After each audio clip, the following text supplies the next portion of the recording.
반갑습니다. 올해 참 숨가쁘게 지낸 것 같으죠.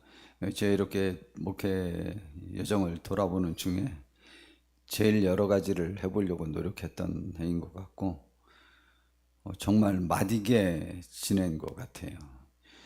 겨울 수련회, 또 뭐 성령 대망회, 다른 데도 다 한 거지만 또 여름 수련회, 또 그리고 또 그 가정사역, 그것에 관해서도 또 하고, 또 여러 가지 일들을 많이 했던 해인 것 같습니다. 좀 발버둥 쳐봤는데 효과가 있었는지 없었는지에는 관점에 따라 좀 다를 것 같고요. 지금도 좌우지간 저 애쓰고 있고 우리 성도님들도 애쓰고 있습니다. 우리 좋은 결과 하나님 앞에서 우리 얻을 수 있을 것입니다. 굳게 믿고 우리 한 번 더 담대히 해보고, 우리 올해의 목표 발바닥으로 밟는 것을 다 하나님 우리에게 주셨다는 그 말씀, 그래서 우리는 어떤 땅을 밟았는지 오늘 이 시간 생각해 보면서 우리는 천국을 소유하는 그 발걸음을 내딛었는지 아니면 어떤 발걸음을 내딛었는지를 다시 한번 생각해 볼 수 있는 귀한 시간 되었으면 좋겠고, 또 오늘 이 시간 하나님께서는 예배자를 찾고 있습니다. 그런데 그냥 예배자는 아니고 영과 진리로 예배하는 사람을 찾고 있다고 오늘 본문 요한복음 4장 24절에 이렇게 말씀해 주고 계십니다. 그래서 영과 진리로 참되게 예배하는 우리가 좀 되어야 되겠습니다. 영이라고 하는 것은 우리의 육만으로 드리는 것이 아니고, 영은 믿음도 영이고 성령님도 영이고 하나님도 영이에요. 그래서 우리는 정말 믿음을 갖고 주의 영의 인도함을 받아 진심으로 예배하는 우리가 되었으면 좋겠고, 그 예배 드릴 때 모든 기준이 하나님께서는 성경에서 가르쳐 주셨습니다. 그러한 자세로 우리가 하나님 앞에 예배 드려서 하나님이 그렇게 보고 싶어하는 진정한 예배자, 그 예배자가 우리이기를 진심으로 바랍니다. 성도 여러분, 꼭 믿으셔야만 합니다. 신앙생활에서 승리하려고 한다면 반드시 예배하여야만 합니다. 그래서 예배하는 자는 신앙생활에서 승리할 수 있습니다. 그래서 우리는 예배에 성공하셔야 됩니다. 하나님이 받으시는 예배를 들으시는 데에 열정적인 우리가 되셔야만 합니다. 그러면 신앙생활에서는 반드시 승리할 수 있습니다. 다른 것으로도 승리할 수 있다고요? 예배 한 번도 안 드리고도 바로 사도로 된 사람도 있어요. 그는 역사상 한 명밖에 없으니까 그런 걸 예를 드시면 안 됩니다. 예배 없이 신앙생활의 승리는 거의 절대적으로 불가능합니다. 아니, 하나님께서는 예배를 위해서 우리를 또 부르시기도 했으니까 절대적으로 예배 잘 하셔야만 합니다. 그래서 신앙생활에 승리하면 저는 확신하는데 우리 인생 삶에서 승리합니다. 그뿐만이 아니고 결국은 우리의 영혼은 천국에 가서 주님과 함께 그 나라에서 영원토록 누리면서 해같이 빛날 수 있습니다. 놀라운 그 구원의 축복도 우리가 얻을 수 있습니다. 그러므로 예배는 모든 신앙의 첫걸음이라는 사실을 우리가 인식하시고, 우리는 예배에 대해서 새로운 관점으로 우리가 도전하여야만 합니다. 신앙이 무너지는 첫 번째 현상은 우리 모든 목사님들 가르치면 이제 11조를 먼저 안 하기 시작한다고는 그러더라고요. 11조를 먼저 안 하기 시작하죠. 그 다음에 이제 예배를 안 나오기 시작합니다. 그리고 다른 활동들에 이제 잘 함께하지 않습니다.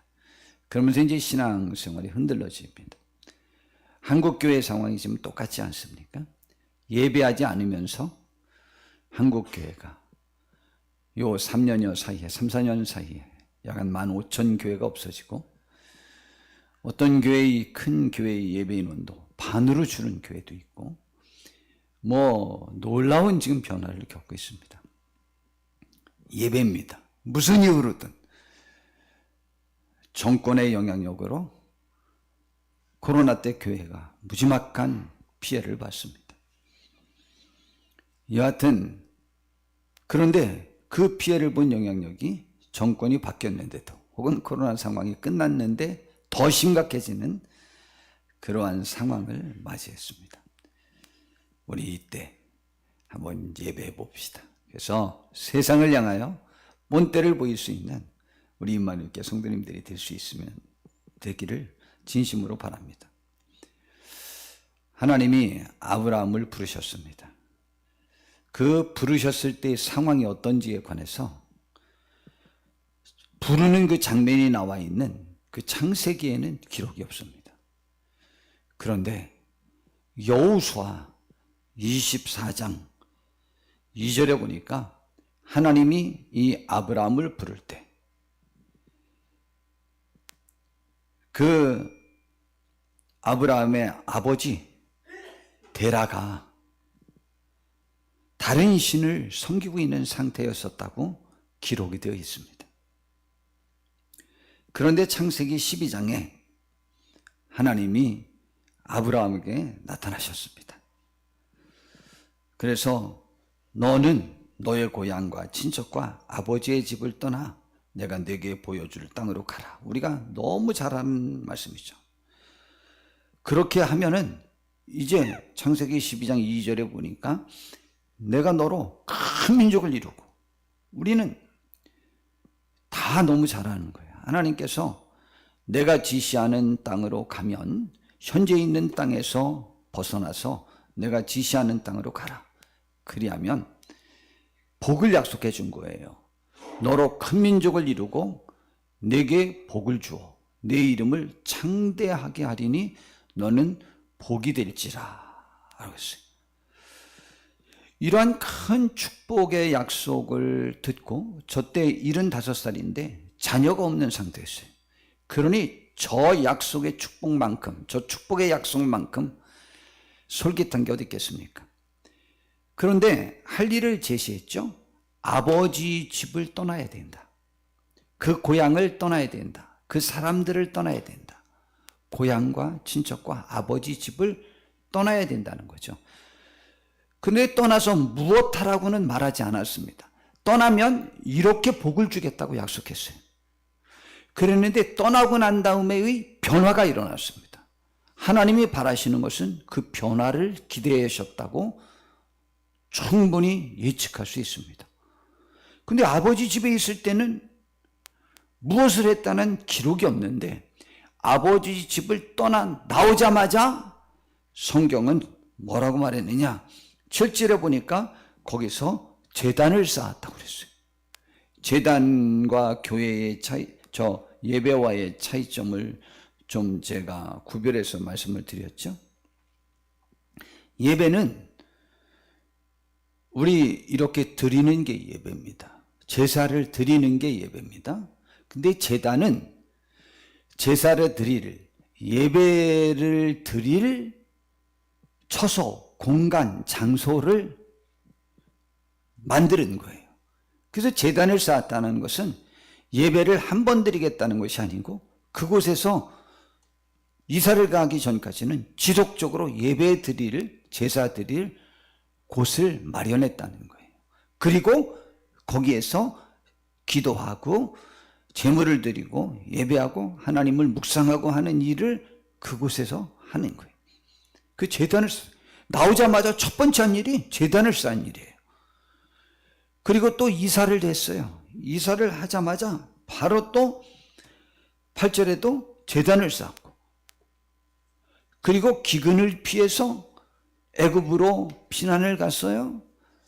그 피난을 갔다가 다시 돌아오고 난 다음에도 또 제단을 쌓고, 그리고 롯과 헤어져서 또다시 자리를 조금 옮긴 다음에도 또 거기서 또 제단을 또 쌓습니다. 창세기 13장 18절에 보니까. 그러니까 아브라함은 아버지 집에서는 한 번도 이 일을 못했는데 나오자마자 제단을 쌓기 시작했어요. 예배드리기 시작했어요.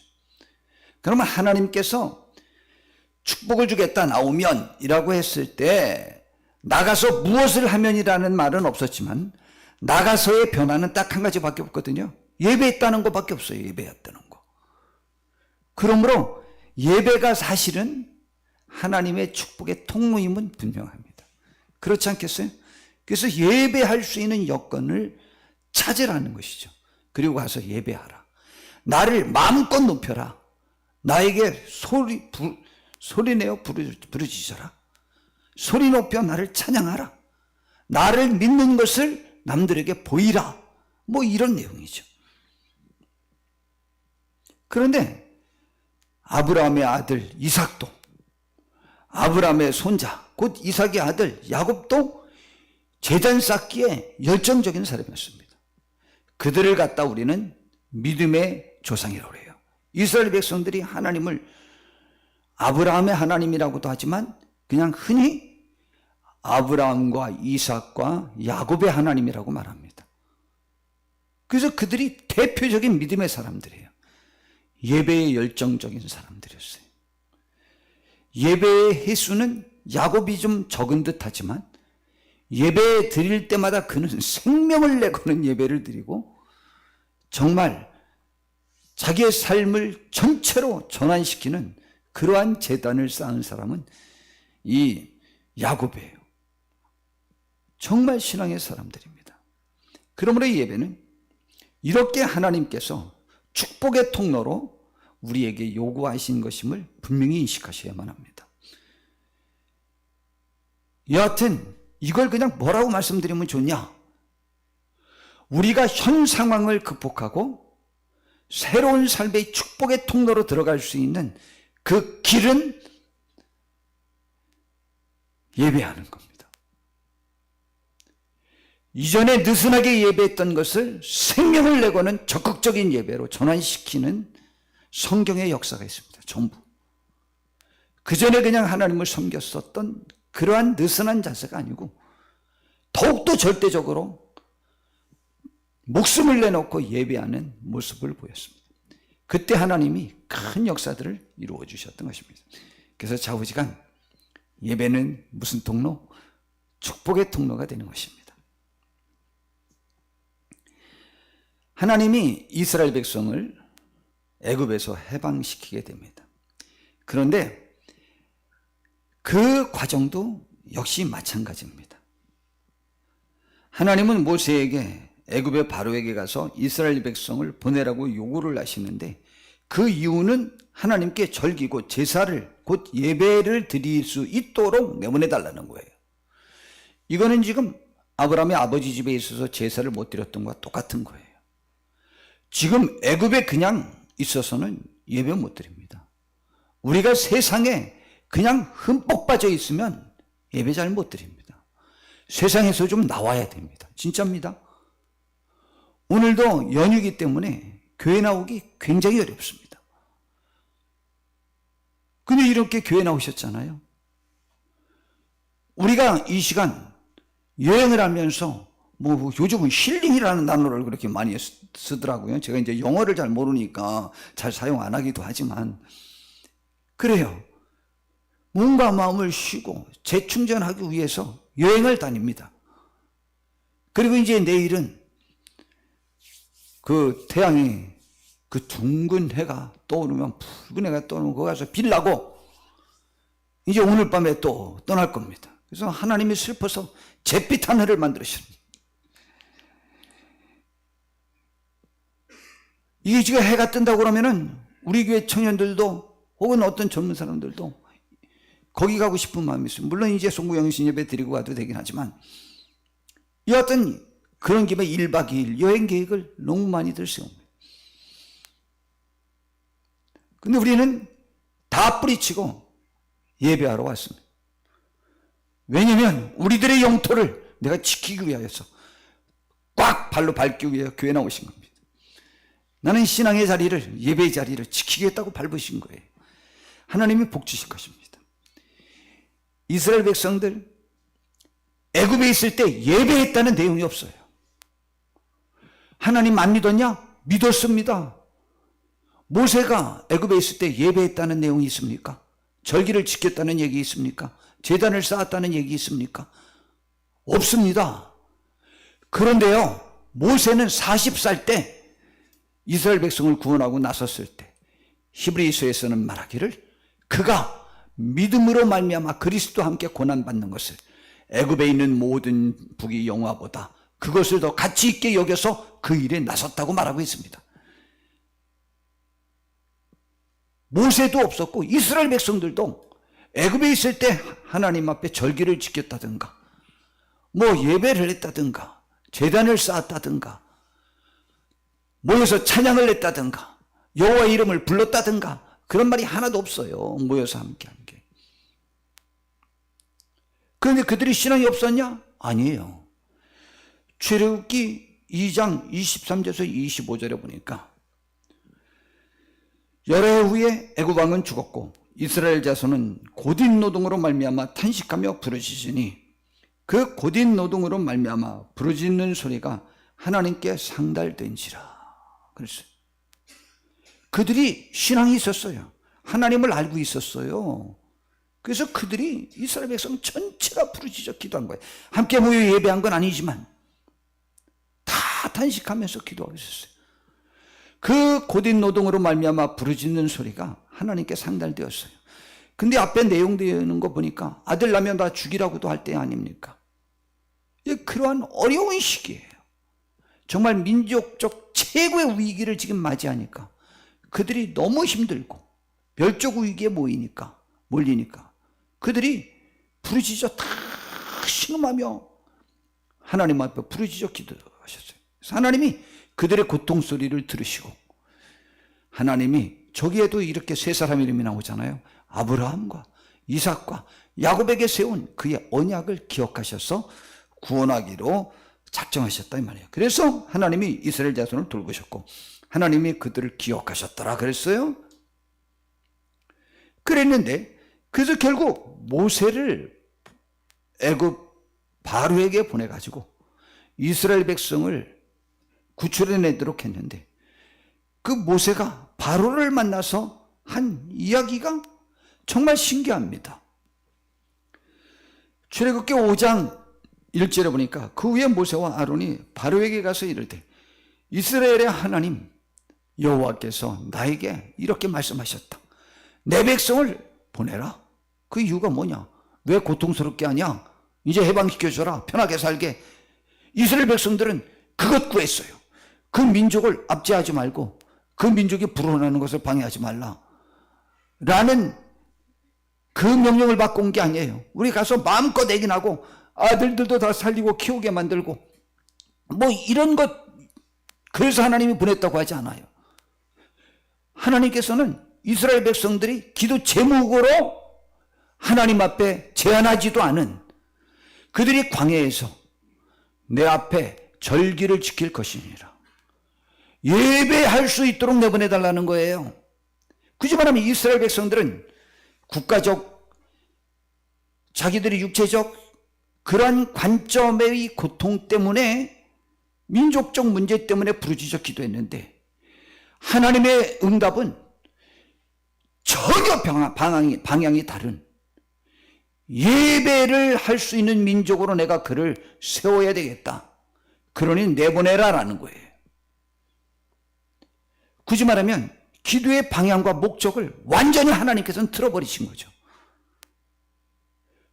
그것만이 너희들의 목적에서는 안 된다고 말씀하시는 것과 같지 않습니까? 아니 모세는요 몽땅 하나님께로부터 받은 걸 가서 첨삭 없이 자기 말을 첨가하거나 빼버리거나 하지 않고 앵무새처럼 가서 그대로 바로에게 가서 말한 겁니다. 모세의 말은 하나님의 말이요. 모세의 요구는 하나님의 뜻에 합당한 것이요.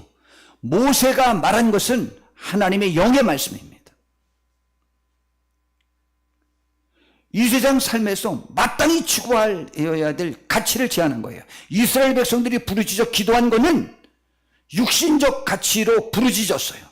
그러나 육신적 필요를 하나님께 도움을 청한 그 자체만으로도 하나님께서는 기도를 받으신 거예요. 그리고 응답은 영적인 부분으로 주신 것이죠. 근데 영적인 축복으로 주셨는데 그 축복을 누리는 동안 그들은 해방이라고 하는 본래의 기도의 목적도 달성되는 그러한 결과를 맛보게 합니다. 그래서 그들을, 그런데 아주 바로가 거만하죠. 거만할 만하죠. 야, 여호와가 누군데 내가 그의 말을 듣냐. 난 그를 모른다. 나 그러니까 그가 요구했다고 하는 말, 웃기는 얘기 그만하고 나는 안 보낸다. 그렇게 말하잖아요. 모세는 다급한 거예요. 우리를 안 보내시면, 우리가 안 나가면 하나님께서 우리를 치실까 봐, 전염병이나 칼로 우리를 치실까 봐 우리가 두려우니까 우리 좀 내보내달라. 모세는 이 예배의 그 자유를 획득하는 것, 예배하는 것 그 자체를 안 하면 하나님이 우리를 죽인다라고 생각한 거예요. 그 정도로 예배를 생명의 문제로 생각했습니다. 우리는 어떻게 생각하십니까? 우리 흔히 기도는 영적 호흡이라고 말합니다. 기도하지 않으면 우리의 영은 죽는다라고 말합니다. 기도는 예배의 한 부분입니다. 그 예배의 한 부분인 기도. 기도하고 하나님을 높이고 하나님 앞에 물질을 드리고 제물을 드리고 하는 것들 전체가 예배입니다. 바로 하나님은 예배하는 민족을 찾으시고 예배하는 가정을 찾으시고 예배하는 사람들을 찾는 것입니다. 그 예배의 통로를 통해서 하나님과 모든 것들이 주고받아질 수 있고 하늘의 축복을 누릴 수 있게 해주시는 그 통로가 예배입니다. 예수님도 그 당시 유대 백성들에게 삶에 지쳐 있지 않습니까? 그 유대 백성들이 얼마나 그때 힘들었는지 제가 자주 말씀드리잖아요. 요즘 여기 20세 이상 장정된 분들이시오.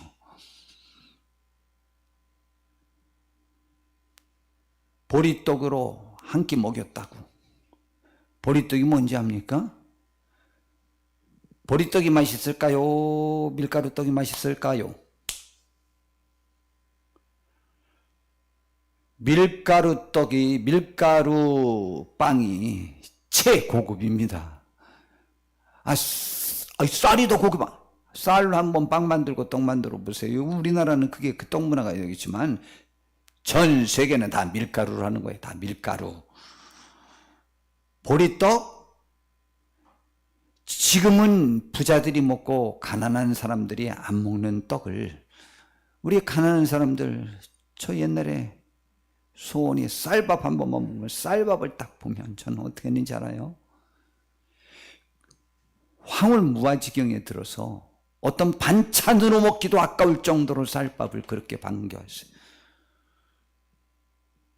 거기에 진간이, 그때는 외간장이라고 그랬는데 진간장에만 비벼 먹어도 세상에 그렇게 맛있을 수가 없어요.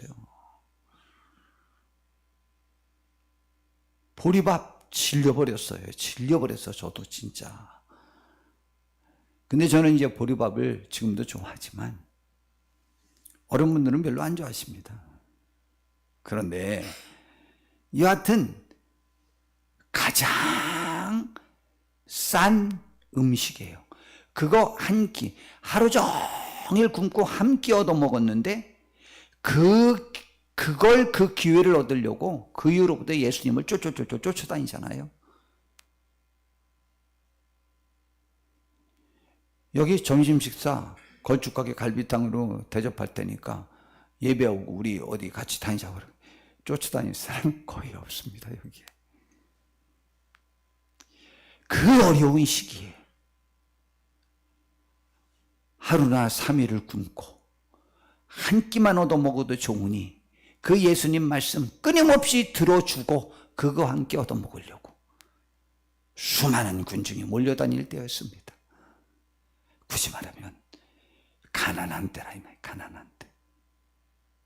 그러니 그들이 얼마나 그 물질의 가치에 예속돼 있었겠습니까? 그런데 그들에게 주님은 기도의 방향을 이렇게 틀어주셨습니다. 마태복음 6장 31절에서 34절에 보니까 그러므로 염려하여 이르기를 무엇을 먹을까? 무엇을 마실까? 무엇을 입을까 하지 말라. 먹고 마시고 있는 것 다 물질 문제입니다.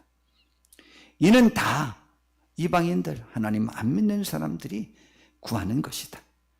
너희 하나님 아버지께서 이 모든 것이 너희에게 있어야 할 줄을 아시느니라. 그러니까 너희는 이제부터 뭐만 구하냐? 그의 나라와 그의 의를 구하라. 그러려면 교회의 부흥을 구하여야만 합니다. 하나님께 예배하고 하나님을 아버지라 부르고 그분에게 무릎 꿇고 그분의 구원을 기대하며 그분과 관계하는 것들을 기뻐하는 그러한 사람들이 확장되도록 많아지도록 구하라. 그게 교회가 구하지 약수사에서 구하지 않습니다. 우리 입만 느끼고 구하지. 산막사가 아무리 커도 그거 안 구합니다. 지하에 있는 우리 교회가 구하지. 이건 교회의 부흥을 영혼 구원을 위해서 구하라는 거예요. 너희 자신들의 영혼 구원, 너희 가족의 영혼 구원, 너와 간과하는 이웃의 영혼의 구원, 민족의 구원을 위해서 부르짖는 그 일을 하라. 그리하면 다른 건 덤으로 주신다. 그러니까 먹고 마시는 것을 얻을 수 있는 통로가 뭐냐? 예배하라. 구원의 역사를 이루라라는 거예요. 그리하면 더하시리라. 그리하면 주시겠다. 라는 것입니다. 예수님께서도 기도의 방향을, 예배의 목적을 분명히 두라고 이렇게 하신 것입니다. 그런데 하나님이 받으시는 제사가 있고 받지 않는 제사가 있습니다. 인류 최초의 제사 혹은 예배자가 야, 그때 성경도 없었고 그랬는데 가인과 아벨이 하나님 앞에 제사를 드렸습니다.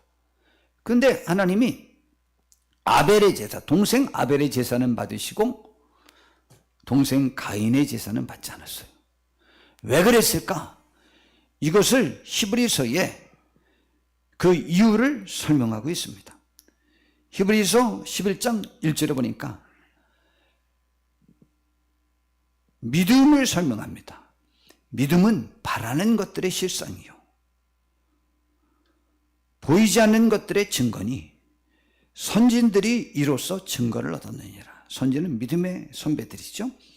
믿음으로 모든 세계가 하나님의 말씀으로 지어진 줄을 우리가 아나니 보이는 것은 나타난 것으로 말미암아 된 것이 아니니라.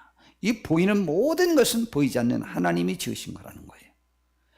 그러면서 최초로 믿음을 가진 사람과 믿음을 갖지 않은 사람을 비교하면서 이야기하는데 그 믿음을 얘기하는데 거기에 예배가 등장해요. 믿음으로 아벨은 가인보다 더 나은 자세를 드리고 예배 드리는 자세를 통해서 그가 믿음의 사람이냐 아니냐를 구별할 수 있고 하나님이 받으시는 예배자를 찾고 있는다는 것을 말합니다. 믿음으로 제사를 드린 거예요. 그리고 그래서 의로운 자라 하는 증거를 받았어요. 그리고 그 예물에 대해서도 증언하셨어요. 그래서 그가 죽었지만 지금까지도 하나님 앞에 살아서 말하는 사람이 된 거예요. 믿음으로 말입니다. 여러분, 예배를 다 받으시는 게 아니에요. 믿음을 갖고 예배해야 돼요. 그것을 예수님께서는 영과 진리로라고 표현하셨어요. 굳이 말하면 하나님이 계신 것을 믿고 그분께 예배하면 그분이 복 주신다는 것을 믿고 드려라 이 말이에요. 기도도 마찬가지죠. 하나님이 계신 것을 믿고 부르짖으셔서 하나님이 응답하신다는 것을 믿고 기도해라. 그리하면 주시리라 라는 말씀과 같은 것입니다. 근데 가인은 그 하나님에 대한 추구 자체가 없었던 거예요. 그냥 하나님의 예배하라니까 좀 짜증나서 그냥 했던 것이지 그것이 자기에게 무슨 좋은 영향력이 올 거라는 기대가 전혀 없었던 겁니다.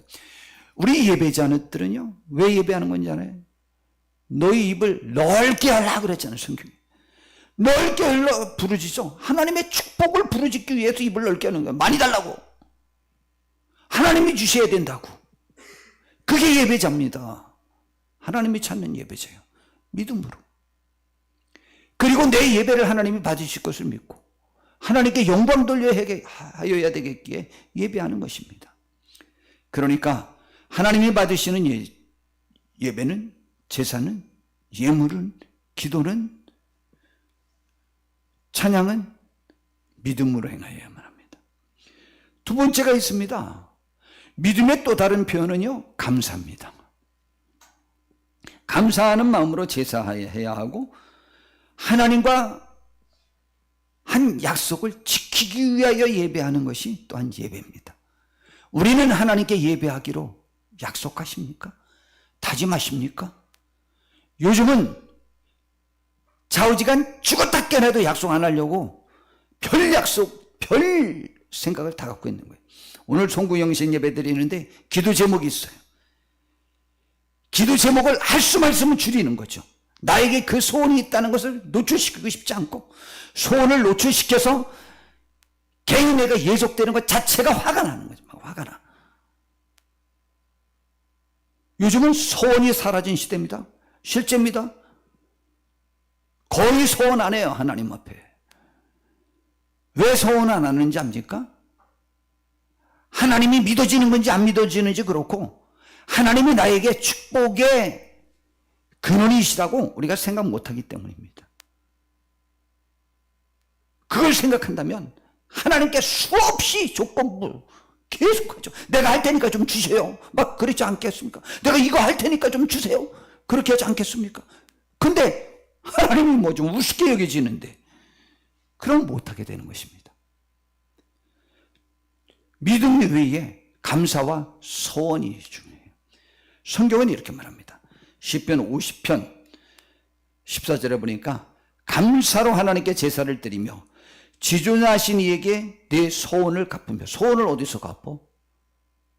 소원은 다 교회와 관련되어서 합니다. 교회에 뭐 하겠습니다. 하나님께 뭐 하겠습니다가 교회에 뭐 하겠습니다죠.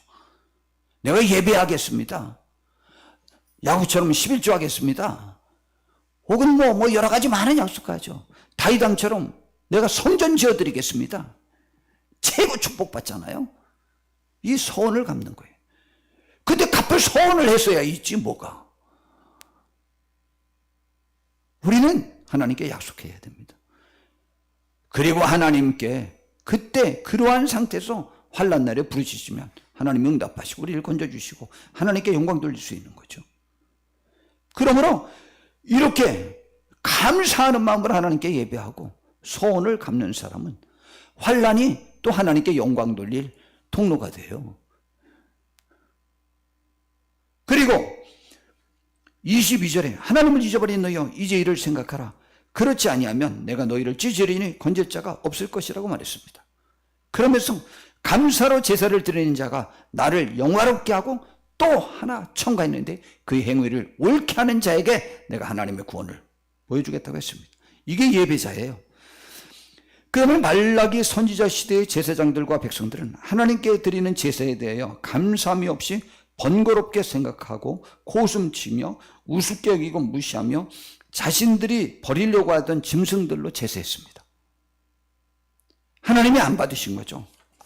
안 받은 정도가 아니에요. 그것 때문에 그들을 이제 하나님과의 관계에서 끊어버립니다.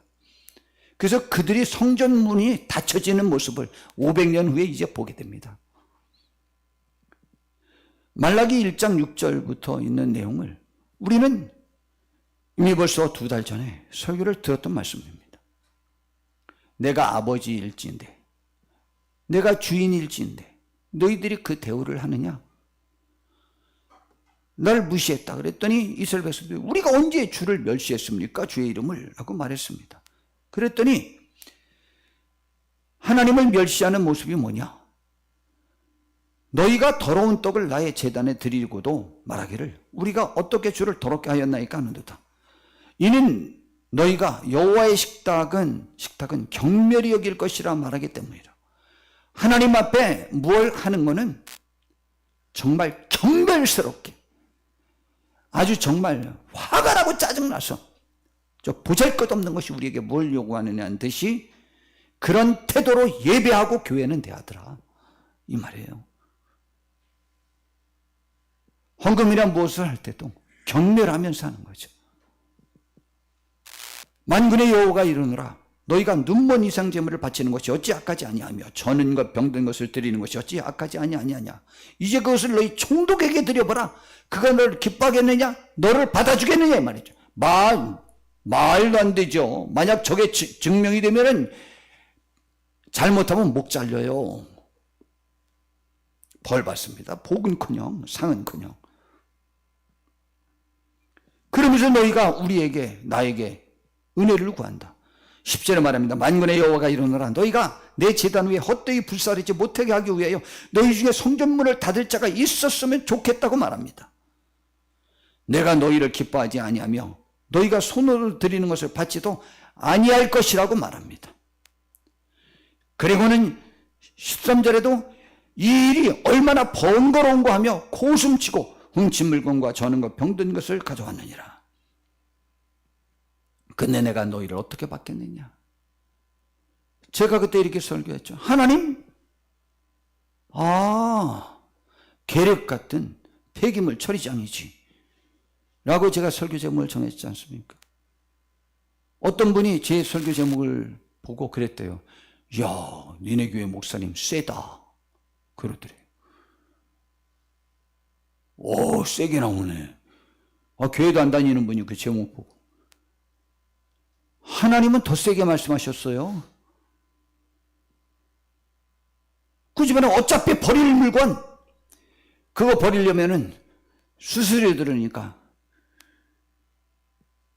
그냥 버리는 곳에 갖다 버리면 교회가 알아서 처리하겠지라는 식으로. 하나님을 그렇게 섬기니 하나님이 받을 수 없다는 거예요. 그 이스라엘 백성들이요, 500년 후에 성전이 무너졌고 그 민족이 세계에 흩어져서 약 2000년 동안이나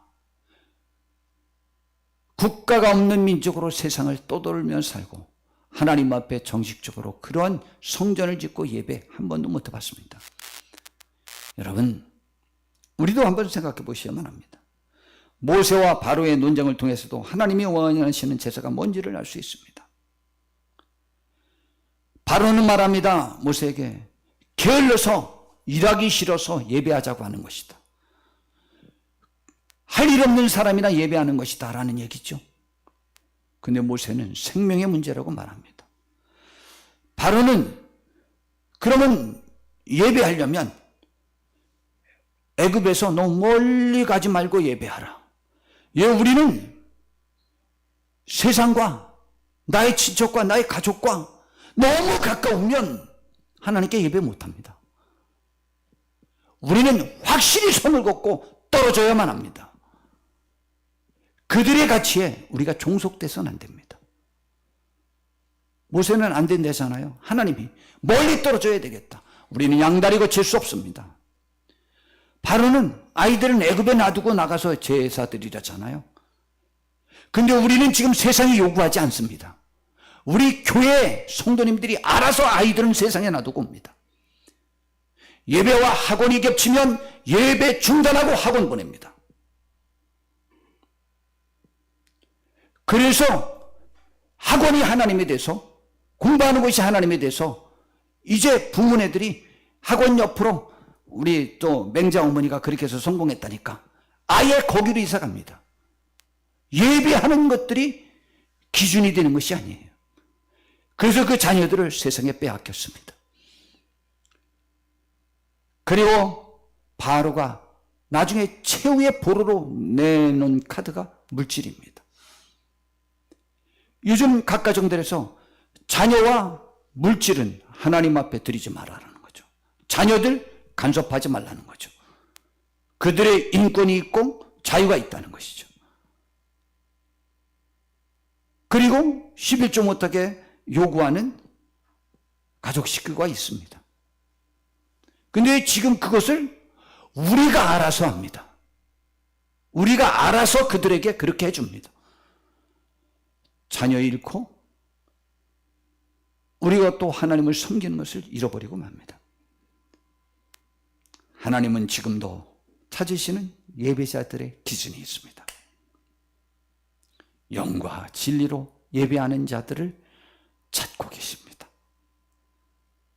우리가 바로 그러한 분들이 되길 바랍니다. 또 말씀드릴까요? 예배에 승리하는 사람은 신앙생활에 승리할 수 있고, 신앙생활에 승리하는 사람은 삶에서 반드시 승리할 수 있고, 인생 삶 전체가 승리하고, 그의 영혼은 구원받아 하늘에서 주님과 함께 해같이 영원토록 빛나는 큰 축복에 동참할 수 있습니다. 성도 여러분, 신앙생활의 승리, 축복의 통로는 예배인 것입니다. 하나님이 받으시는 예배를 드릴 수 있는 심령이 저와 우리 모두에게 형성되기를 진심으로 바랍니다. 이것은 그러한 예배자들이 주도하여 아직 신앙이 부족한 사람들을 이끌어야만 하는 것입니다. 이끌어야 될 우리가 그들이 부러운 경우가 얼마나 많은지 몰라요. 우리는 우리 스스로에 대한 자부심과 확신과 만족이 있고 그 소망 중에 즐거워하며 주님을 섬기는 것이 내 삶의 최고의 축복으로 믿을 수 있는 저와 우리 모두 한번 다 되어봅시다. 참 좋을 것 같으죠? 우리 아멘 해봅시다. 아멘. 하나님의 은혜가 우리 모두에게 임하기를 바랍니다. 기도하겠습니다. 주님, 우리를 인도해 주시옵소서. 복되게 하옵시고 하나님께 영광 돌리는 예배자들이 되어서 우리가 승리하는 귀한 복된 삶을 살게 해 주시옵소서. 그리고 하나님께 영광 돌리게 하옵소서. 예수님의 이름으로